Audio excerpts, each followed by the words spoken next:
میں ہوں Oxford Bible church سے پاسٹر ڈیرک واکر۔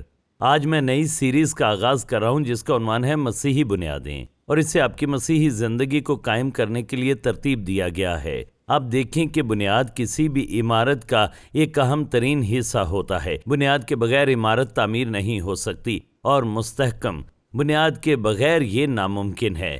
اس کے علاوہ جو بھی اچھی باتیں ہوں گی یہ بے سود ہوں گی، اور آپ یہ بات جانیں کہ یسوع بھی ایک معمار تھا، اسے بڑھئی کے طور پر بیان کیا گیا، مگر اس کا مطلب بنانے والا بھی ہے جو لکڑی کے ساتھ پتھر کا بھی کام کرتا ہے۔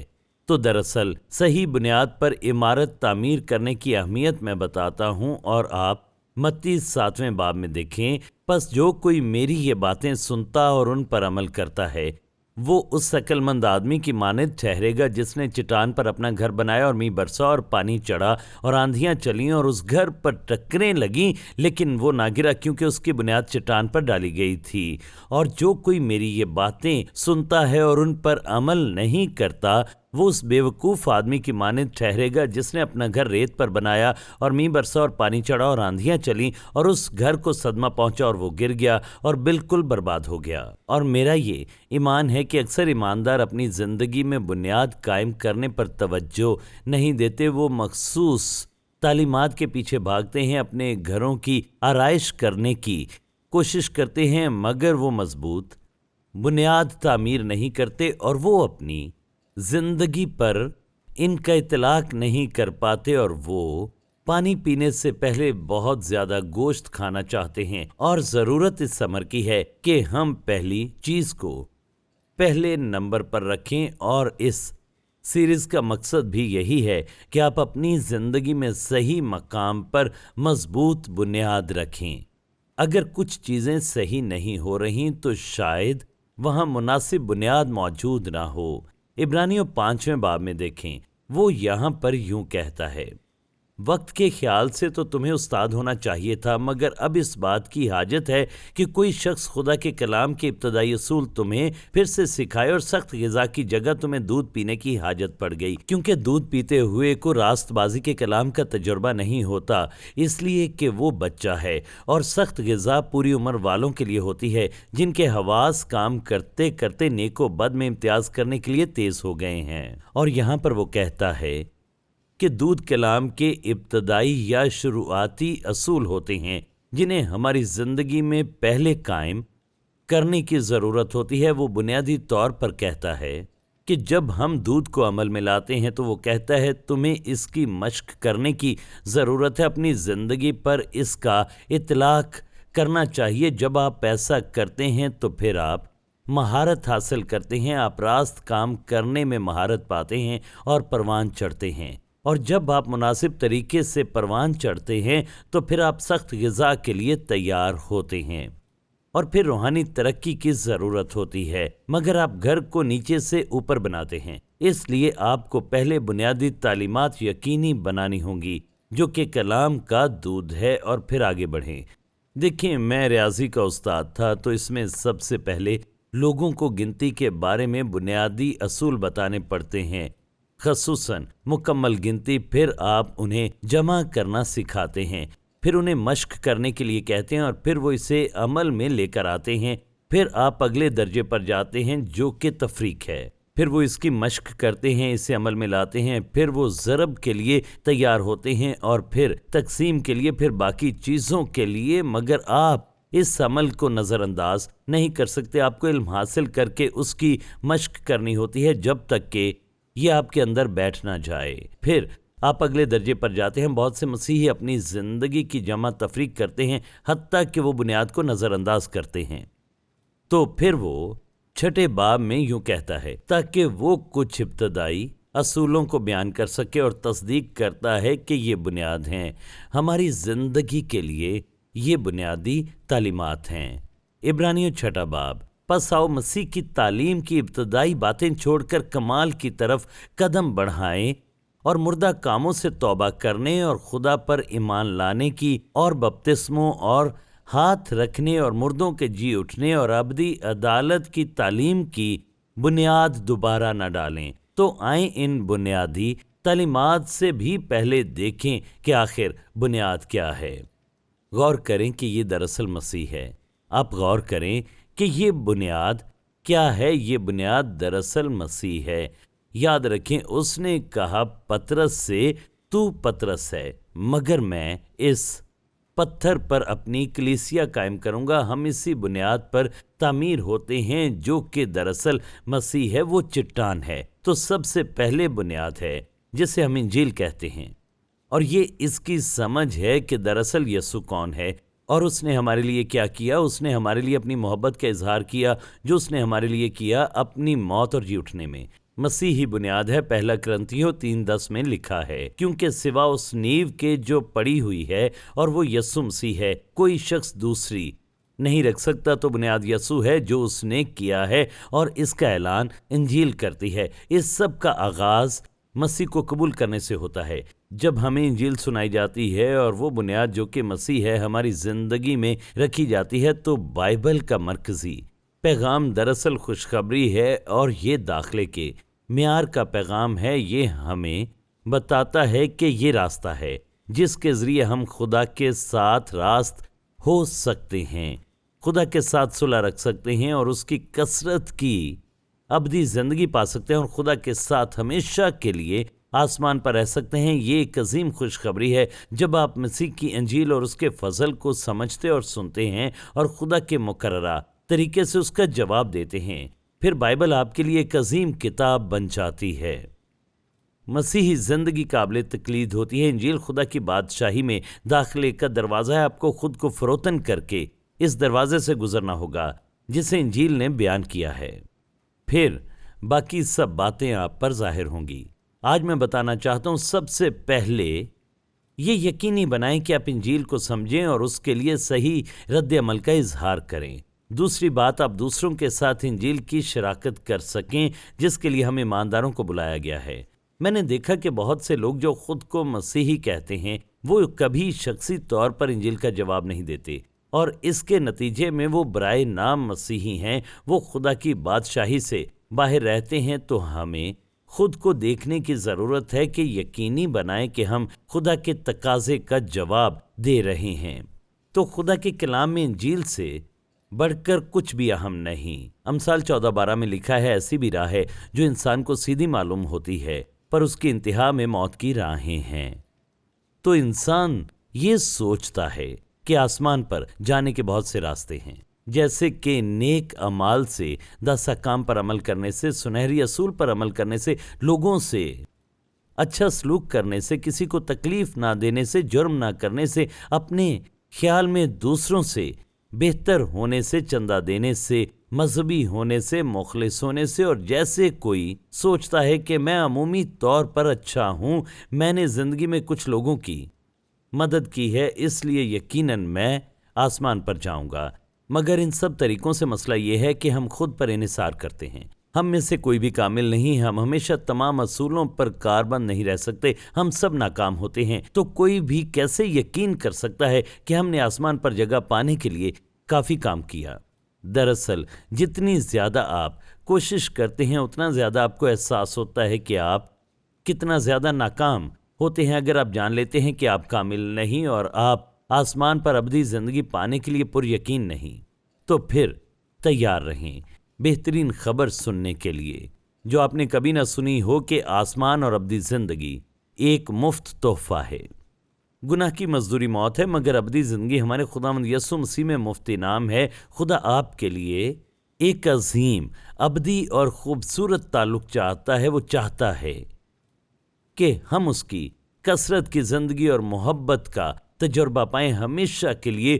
تو وہ ہمیں یہ مفت تحفے کے طور پر دیتا ہے، اور یہ شاندار بات ہے۔ جب کہ یہ ابدی زندگی مفت تحفہ ہے، باقی تمام حقیقی مفت تحائف کی طرح، تو اسے کمایا نہیں جا سکتا۔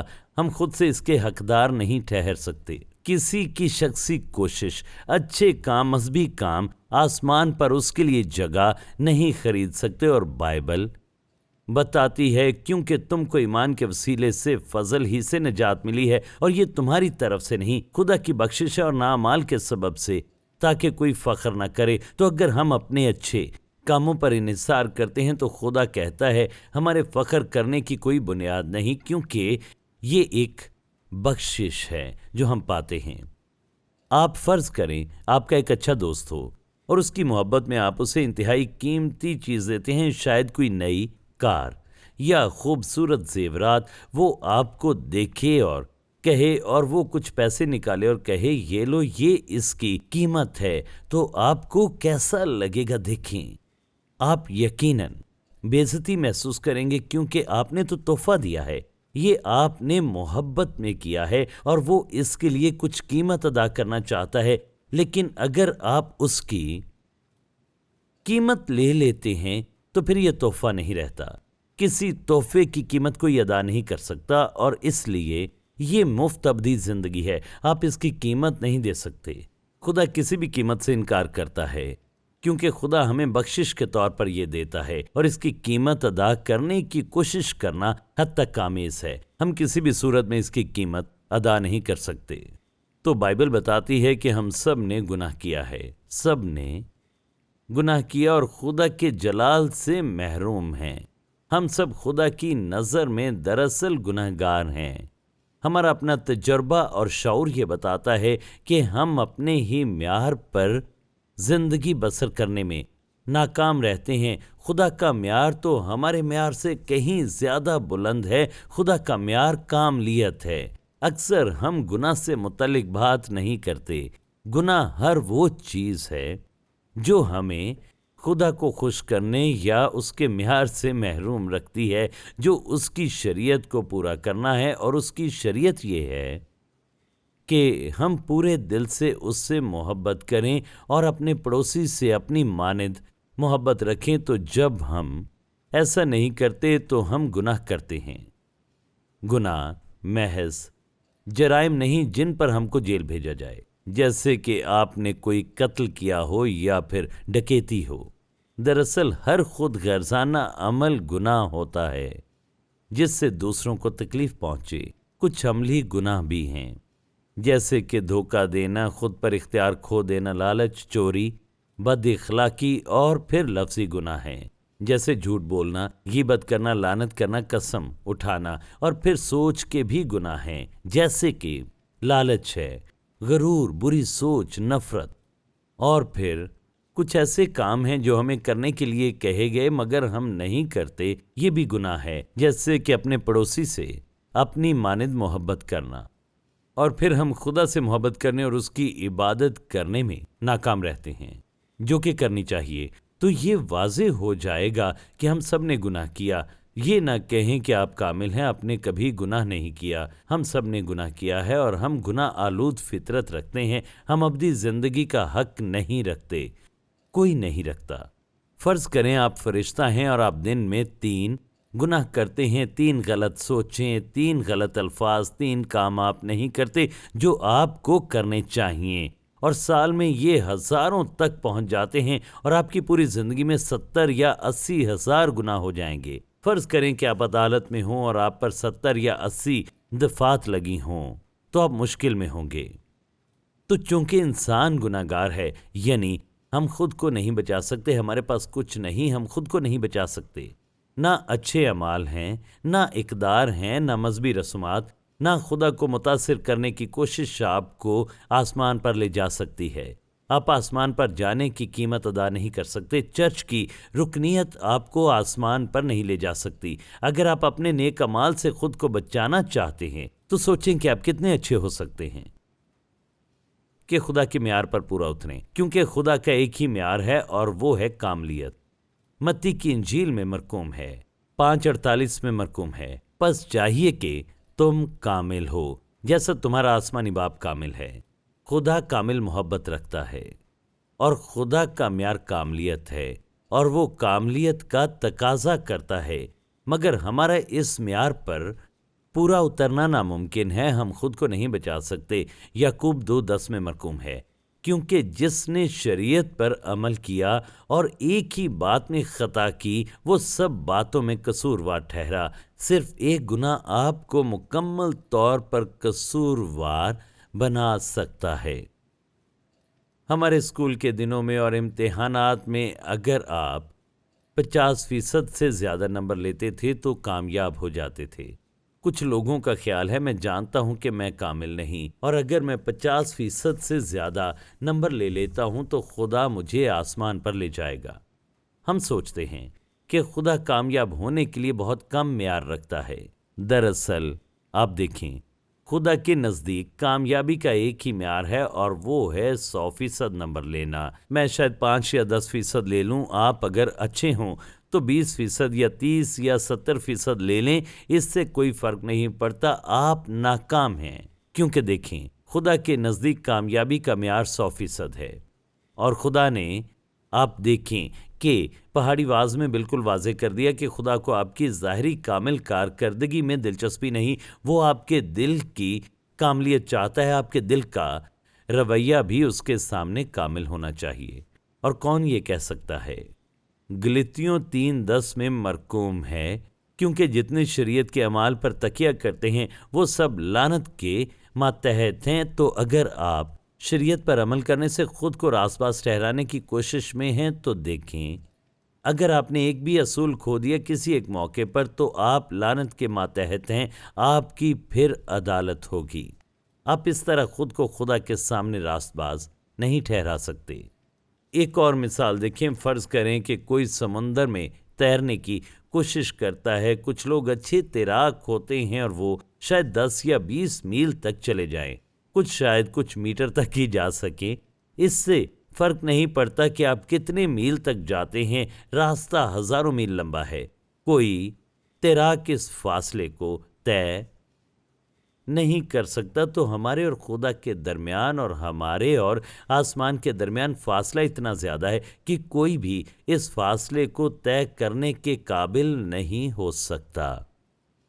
تو دیکھیں، میں اس پوائنٹ پر آپ کی توجہ چاہتا ہوں۔ آپ غور کریں کہ آپ کی بیوی یا خامند آپ کے لیے ناشتہ تیار کر رہے ہیں اور وہ ایک آملیٹ بنانا چاہتے ہیں، اور وہ اس میں کافی انڈے ڈالتے ہیں، مگر ایک انڈا اس میں خراب ہوتا ہے تو وہ انہیں پکاتے ہیں اور آپ کے سامنے پیش کر دیتے ہیں۔ تو کیا یہ آپ کے لیے قابل قبول ہوگا؟ یقیناً نہیں، کیونکہ یہ تمام انڈوں کو خراب کر دے گا۔ اور اسی طرح ہماری زندگی میں اچھی چیزیں ہو سکتی ہیں، مگر یہ خراب انڈا دراصل ہمارا گناہ ہے، اور ہم سب اپنی زندگی خدا کو پیش کرنے کی کوشش کرتے ہیں تو وہ اس کے سامنے قابل قبول نہیں ہو سکتی۔ تو آپ سمجھ گئے ہوں گے کہ ہمارے لیے خود کو بچانا آخر ناممکن کیوں ہے، مگر ہمارے گناہ کے باوجود خدا رحیم خدا ہے، وہ ہمیں سزا نہیں دینا چاہتا۔ پہلا یوحنا 8:4 میں یوں لکھا ہے، خدا محبت ہے، اس نے ہم سے ابدی محبت کی ہے۔ وہ چاہتا ہے کہ ہم سب جہنم سے بچ جائیں اور آسمان پر جائیں، مگر بائبل ہمیں بتاتی ہے حالانکہ خدا ہم سے محبت کرتا ہے، تو بائبل یہ بھی بتاتی ہے کہ خدا عادل خدا ہے اور وہ ضرور گناہ کو سزا دینے والا ہے۔ وہ کہتا ہے میں گناہگار کو سزا دوں گا، جو جان گناہ کرتی ہے مرے گی، کیونکہ عدل کا تقاضا یہی ہے کہ گناہ کو سزا دی جائے۔ فرض کریں میں بینک میں ڈکیتی کرتا ہوں، میں اندر جاتا ہوں اور ویڈیو کیمرے میں آ جاتا ہوں اور میں کسی کو گولی مار دیتا ہوں، تقریباً قتل کرتا ہوں اور ایک بڑی رقم وہاں سے اٹھاتا ہوں، مگر میں پکڑا جاتا ہوں اور اب میں جج کے سامنے کھڑا ہوں اور اسے کہتا ہوں کہ مجھے معاف کر دیں اور میں ایسا دوبارہ نہیں کروں گا۔ انہیں کچھ رقم واپس مل جاتی ہے، کیا جج مجھے اس کے لیے معاف کر دے گا؟ یقیناً نہیں۔ اگر وہ عادل جج ہے تو یقیناً وہ مجھے اس کی سزا دے گا۔ تو کائنات کا خدا اس جج سے کتنا زیادہ عادل منصف ہے، وہ ہمارے گناہوں کی سزا ضرور دے گا۔ اگر وہ ایسا نہ کرے تو وہ عادل نہیں رہتا۔ تو یہی مسئلہ، ایک طرف خدا مہربان ہے، وہ کسی کو سزا نہیں دینا چاہتا، مگر دوسری طرف وہ عادل خدا ہے اور وہ گناہوں کی سزا دے گا۔ خدا نے اس مسئلے کو یسوع مسیح کی شخصیت میں حل کیا ہے۔ یسوع نے کہا مگر تم مجھے کیا کہتے ہو؟ یہ بنیادی سوال ہے۔ اس نے شاگردوں سے کہا تم مجھے کیا کہتے ہو؟ کسی نے کہا کہ تو اچھا آدمی ہے، کسی نے کہا نبی ہے، کسی نے عظیم استاد کہا۔ بائبل کہتی ہے وہ سب کچھ ہے، مگر وہ اس سے بڑھ کر ہے۔ بائبل کہتی ہے کہ وہ خدا ہے، وہ کائنات کا خالق خدا ہے، وہ آپ کا خالق ہے، اور بطور خدا وہ انسان بن گیا۔ اور دیکھیں اس کا نام یسوع مسیح ہے، وہ انسان بن گیا تاکہ ہمیں دکھائے کہ خدا کیسا ہے۔ اس نے ہمیں بچایا تو وہ مکمل طور پر خدا اور مکمل انسان ہے۔ یوحنا پہلے باب میں مرقوم ہے، ابتدا میں کلام تھا جس کا نام یسوع ہے، اور کلام خدا کے ساتھ تھا، اور کلام یعنی یسوع ہی خدا تھا۔ پھر لکھا ہے، اور کلام مجسم ہوا، وہ انسان بن گیا اور ہمارے درمیان رہا، اور ہم نے اس کا جلال دیکھا۔ میں بتاتا ہوں کہ یسوع نے ہمارے لیے کیا کیا۔ آپ فرض کریں یہ ہاتھ مجھے پیش کرتا ہے، خدا مجھ سے محبت کرتا ہے اور وہ میرے ساتھ تعلق رکھنا چاہتا ہے، وہ چاہتا ہے کہ میں آسمان پر جاؤں۔ مگر یہاں ایک مسئلہ ہے، اور وہ مسئلہ یہ کتاب ہے۔ یہ کتاب، اس میں میری پوری زندگی کا اعمال نامہ ہے، میری تمام سوچیں، کام اور ارادے، ہر کام جو میں نے کیا اور ہر کام جو مجھے کرنا چاہیے تھا مگر نہیں کیا، سارا اعمال نامہ اس میں ہے۔ اس میں میرے تمام گناہ ہیں، اور یہ میرے اور خدا کے درمیان خلیج کو حائل کر دیتا ہے۔ حالانکہ خدا مجھ سے محبت کرتا ہے، مہربان ہے، وہ مجھے سزا نہیں دینا چاہتا، مگر میرے گناہ کی سزا وہ ضرور دے گا۔ خدا یسوع مسیح کی شخصیت میں اس مسئلے کو حل کرتا ہے۔ یسوع خدا تھا، ہے اور رہے گا، اور وہ آسمان سے زمین پر آیا اور وہ انسان بن گیا۔ وہ کنواری سے پیدا ہوا، اس نے کامل بے عیب زندگی گزاری، اس نے عظیم معجزات کیے، اس نے مردوں کو زندہ کیا، بیماروں کو شفا دی، اور بہت سے عجیب کام اس نے کیے۔ عظیم تعلیم اس نے دی، مگر اہم ترین کام جو اس نے کیا، اس نے صلیب پر جان دی۔ بائبل بتاتی ہے، ہم سب بھیڑوں کی مانند بھٹک گئے، ہم میں سے ہر ایک اپنی راہ کو پھرا، پر خداوند نے ہم سب کی بدکرداری اس پر لاد دی، اس نے اسے یسوع پر لاد دیا۔ صلیب پر یسوع نے ہمارے گناہوں کی قیمت چکائی اور ہمارے لیے آسمان پر جگہ خریدی۔ وہ مر گیا اور وہ دفن ہو گیا، ہمارے گناہ اس کے ساتھ دفن ہو گئے، مگر وہ تیسرے دن مردوں میں سے جی اٹھا، اور وہ ابد تک زندہ ہے اور ہمیں ابدی زندگی کا تحفہ دیتا ہے۔ یہ تحفہ ایمان سے قبول کیا جاتا ہے۔ بعض اوقات لوگ یہ سوچتے ہیں کہ یہ افسانوی باتیں ہیں۔ لوگوں کا خیال ہے کہ بہت سی باتیں ہمیں آسمان پر لے جائیں گی، مگر حقیقت میں ایک ہی راستہ ہے، اور وہ ایمان کا راستہ ہے۔ یوحنا 3:16 میں لکھا ہے، کیونکہ خدا نے دنیا سے ایسی محبت رکھی کہ اس نے اپنا اکلوتا بیٹا بخش دیا، تاکہ جو کوئی اس پر ایمان لائے ہلاک نہ ہو بلکہ ہمیشہ کی زندگی پائے۔ آخر یہ ایمان کیا ہے؟ نمبر 1، ایمان خوشخبری پر یقین کرنا ہے۔ کیا آپ ایمان رکھتے ہیں کہ یسوع خدا کا بیٹا ہے، اس نے آپ کے گناہوں کے لیے جان دی، وہ مردوں میں سے جی اٹھا؟ تو پھر آپ ایمان رکھتے ہیں، مگر ایمان اس سے بڑھ کر ہے۔